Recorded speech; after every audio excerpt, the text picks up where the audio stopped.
The sun has left and forgotten me. It's dark, I cannot see. Your stories don't define you, but how you tell them will. Hi, I'm Sarah Elkins, your host and chief storymaker at Elkins Consulting. Listeners, you know that I am all about story. I'm all about how your stories help you uncover situations in your life in a way that you can see patterns and do things differently into the future.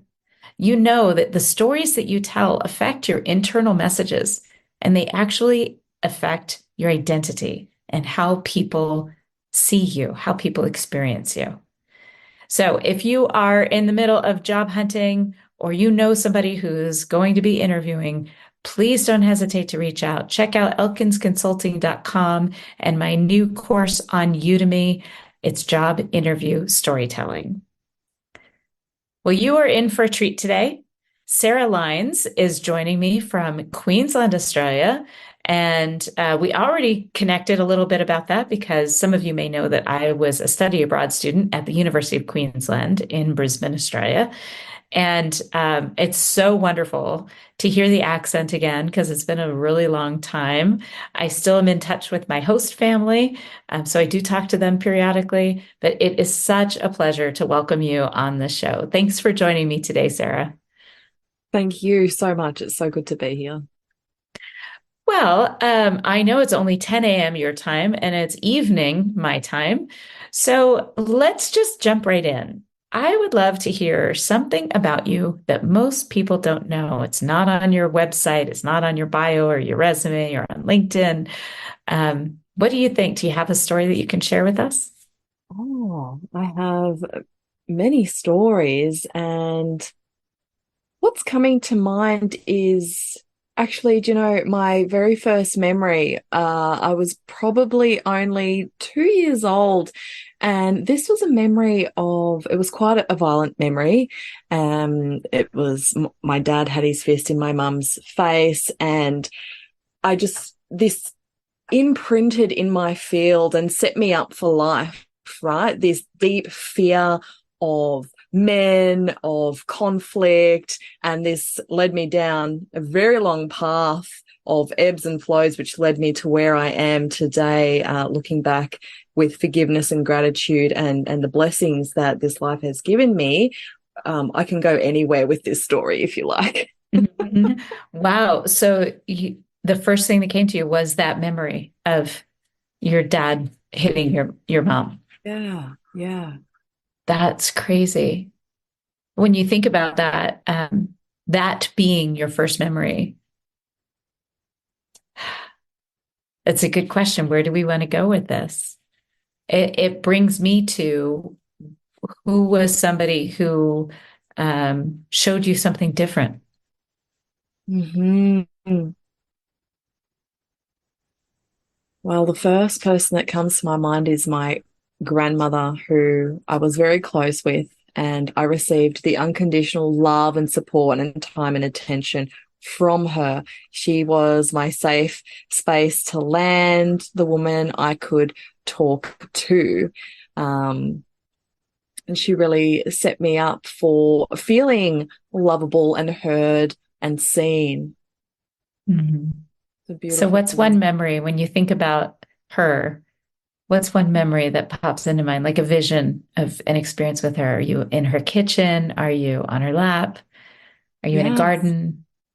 I'm in her bedroom, laying on her bed, my safe space, where Nan would tell her stories from her childhood.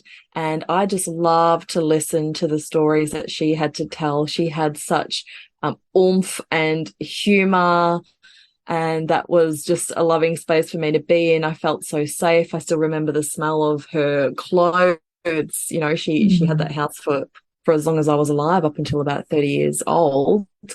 So I used to love hearing the story. She grew up in South Africa, so it was Wow. just fascinating to hear the way she grew up. Mm. I'm imagining the scent. That's the Mm. scent that came to you as the scent of her clothes. Is that the Mhm. detergent or was it a special lotion she wore? It was a very specific fabric softener that she used that gave her this smell. It was Oh my beautiful. gosh. I love that because our listeners guaranteed immediately have a scent of somebody that they love that just popped into their head. For me, it's my aunt, my mom's identical twin sister. She had this spray that she would put on, and to this day, every once in a while, I'll get a whiff of that, and I'm immediately transported to her hug. Mhm. Totally. It's the smell of hugs. It's beautiful. And actually, I still have, when my nan passed away, I wanted just one thing I got it. It was her, a t-shirt or a nightie actually that she used to wear. So that's in my drawer and that still has her smell. Oh, I Mm. love that. I love that. So when you think about the juxtaposition of those memories, can you um, can you see a little bit more about why your path ended up the way that it did? The Mhm. juxtaposition of those, because I think so many times we're so focused on that initial harm that we lose track of the journey, the journey's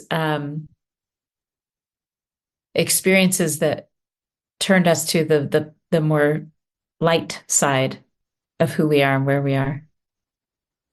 They do. They really do. And I call it the dark night, as many of those in the spiritual communities might hear of the dark night of the soul. For me, it was a whole life experience till I was 30 years old. That initial memory took me down this path of, the freeze response, the fawning, the people pleasing, the huge fear of conflict and just not feeling good in my body. And so as a teenager, I turned to alcohol and men and drugs, and that took me deeper into this dark path, for want of a better word, where I got to a point at nearly 30 years old and I'd lost everything I had worked for in my life, my degree at uni to become a midwife, my children, my home. I lost everything, but that was the pivotal turning point for me of completely turning a new leaf. So, and So that's what how I was can that? say, What was the oh, what turning was point? that? Yeah, that was a series of many rock bottoms. It wasn't one big Hmm. one, it was Not many. uncommon. Yeah, I was hearing voices. I was due to injecting meth multiple times a day, nowhere to live. I was in trouble with the law. But it was really the mental health aspect for me when I realized I was no longer in my right mind. I was hearing voices, seeing things, really paranoid, and felt like I wasn't worthy enough as a human being to even have my children back in my life. And I walked into this a welfare building. They knew I was coming for some food vouchers, but for some reason in that moment, I just sort of broke. I broke, I cried, and I said, I need help. And that was the moment that I was then guided on a completely new journey for my life. Do you remember who was there? What it looked like? It was an elderly couple who were volunteering. They actually became very pivotal to my new story. They helped get me into a detox facility, the rehab. They helped me with some of my, criminal law issues, really held me through this process till I could hold myself. Uh, I call them my earth angels. Wow. Just And they just amazing, happened to be the ones that were there the day that you completely changed, that divine something timing. changed. Yeah. They Wow. Total strangers. total strangers and they for some reason saw something in me I couldn't see in myself at the time. Isn't that usually the way? When Yeah. you said it was a series of rock bottoms, one of the things that I've said many times on the show is that I don't believe in full-on light bulb moments, that it goes Mm, from dark to light. I think mm, maybe once in a great while that kind of experience occurs, but I think more often because our subconscious brain is so powerful, we're getting cues all the time about what's going to happen and what's coming toward us. And I believe we're more on a dimmer switch, that it slowly is getting brighter and brighter, that whatever awareness is trying to make itself known from your subconscious to your conscious, whether that's um, falling in love or falling out of love, divorce. So many people say, oh, it just totally blindsided me. And I'm like, yeah, okay. But I really believe that if we pay attention to those small pivotal moments that are turning that light on up through the dimmer switch, that then nothing is quite as surprising to us. It's not as jarring. So I when you agree. think of, oh, good. I'm glad because I know some of what you do. So it's nice to have that confirmation. So when you think about that transition and you're with this couple that took you on, total strangers that said, there's more to you and you have something to give once you are healthy again. What was the moment when you realized that they were right, or a Oh, moment? I, you know, it was probably a good 12 months into my recovery because, previous to that, I'd lost trust in myself. Mhm. But I got to a place in that first 12 months where I hadn't used any drugs, any alcohol. I wasn't going after men. I could notice this real shift in myself because I was now truly ready. I traveled, backwards and forwards to the courts to clean up, clean myself up, get on the good side of the law again. And I had the opportunity when, yeah, so this is the moment. It was when the judge said basically that I was fit to be a parent again. Oh, I That just got was a about chill. 12 months in. Yeah. Yeah. That was still one of the most beautiful days of my life. Wow. So without telling our audience what you do, I would like to hear what you do. And I mean, what I mean by that is tell a story of something that recently happened in your income producing activities that would demonstrate what you do and maybe how you do it. Does that make sense? It does. And I'm wondering how to say it without saying it. Well, I'll give you an example. Sure. Just on Monday, I had the opportunity to give a 3-hour Strengths Finder workshop with a very loving, motivated, inspired team of a nonprofit here in Montana. There are 22 of them.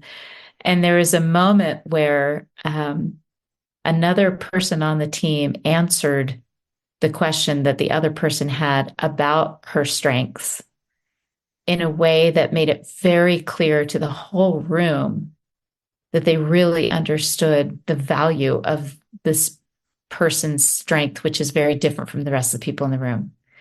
And I knew because I'd had a conversation with this woman early on that she often felt like she didn't belong because she didn't feel valued because she has an outlier strength. And it's one of those hardcore strengths that sometimes makes people not love you. Not, let me change Mm, that. It makes people not like you, even if they love mm, you, because you're telling them things that they don't necessarily want to hear. mhm. And she's that person on the team. And when a question was asked and somebody else on the team said, oh, that's what so and so does so well. And you could just see this lightness come into the woman that was questioning whether she belonged there. It was just a wonderful moment in the work that I do. That's beautiful. Thank you for sharing that. And obviously what I do is different and I'm just gonna go with the first thing that comes to mind. And it's a beautiful woman I've been working with for quite a few years now. And she'd been going through the motions and doing all of the suggested things, trying to get her business to start producing a consistent income as a healer online. And I received this message from her a couple of weeks ago saying, and it was just really random. It was just, oh, hey, I just want to let you know I had my first 10K month. Thank you. Thank you for your support. And my heart just felt like it was exploding for this woman because, we Mhm. can work with hundreds or thousands of people in a year. And the facts are just not everyone's going to create that outcome depending on their life experience, their current experience, and all the things. And I so want to see women succeed, right? Mhm. Online with their mission. So having this woman come to me after being in the space for a few years now and finally create that big goal that she had for herself was just, yeah, it was so expansive. And I I almost can't describe the feeling. Like I said, it felt like my heart exploded. That's how it feels when I get to witness women create Mhm. what they want to create because we're so powerful. Absolutely. Yeah. So tell me, what is one thing that you contributed that made you that foundational support that she would reach to you to say, I did it. I finally did it. Yeah. It's definitely the energetics behind success. You know, um, success is an inside job. Everything Mm. is energy. And my firm belief is that any strategy is going to work for any entrepreneur, but I work with spiritual entrepreneurs. Any strategy is going to work if you've got the energy aligned, if you're constantly moving through those ebbs and flows, releasing, keep moving forward. It's like super conscious creation. It's tapping into those soul desires and moving forward. So I supported her very energetically with that. So what would that look like in a conversation? A lot of the work I do is without words. It's energy. I naturally will Mhm. transmute as a woman comes to me and says, "Okay, this is going on. Um, we want to pull out the root of that." So that's typically what I would do using my words. Okay, we'll we'll get down to the root, which can take a bit of investigation. Once I've got the root of what might be preventing a woman from her next level, we go straight there and we clear that. I use, divine aspect, healing, sacred soul alignment, sacred light technologies. I bring all of these aspects of me and my divine helpers into the clearings, and the clearings just continue to clear the path forward to those next high levels for a woman. Yeah. And she'd gotten to a point where she'd cleared enough that she was open enough to create. Mm. I have a friend that this is reminding me a lot of, and she lives in Denver, and she's going through that kind of transformation where she's clearing the way for her success. And a big part of what was blocking her was her own confidence. It was like she knew that what she brought to the table was valuable, but for some reason, she wasn't sure that it was coming from her, I guess, in some way. But anyway, she's doing really, really great. So that just reminded me I have to reach out to her and So check good. in. Yeah. Yeah. So how did you get to this point? Like what was your aha moment or series of moments to bring you to this particular kind of work? Mm-hmm. Again, it was my recovery opened up everything. I had a spiritual awakening in the first year of my recovery. I became a healer, went and studied Reiki, quantum Reiki, all of that beautiful etheric business there. And I just keep getting these soul nudges. So it was first become a Reiki healer, then it was the quantum Reiki grandmaster, then it was a happiness life coach. I just kept following um, I just kept following the whispers of my soul. And about 2 years into my business, I noticed a theme of women coming to me. They too wanted the success. Um, and the theme was the energetic piece behind it, the beliefs that they'd carried with them into their business. And the more I served the woman I felt compelled to serve, the more women that came to me. Mm. And it's just been a beautiful journey of that now growth and expansion of my mission. Oh, that is really interesting. Well, let's circle back to um, when you're in your grandmother's house. You're laying on her bed. Did you ever imagine yourself grown up at that point when you were little like that? Hmm. I don't think I did because at that age, I feel like I was a very sad child. I was very empathic and open to energies and didn't know how, I just didn't know How to who I manage was, that? or I knew I wanted to care for people because I loved caring for my nan. Even from a little child, I'd help her get dressed and I just loved caring for her. So I thought actually I would be a nurse when I got older.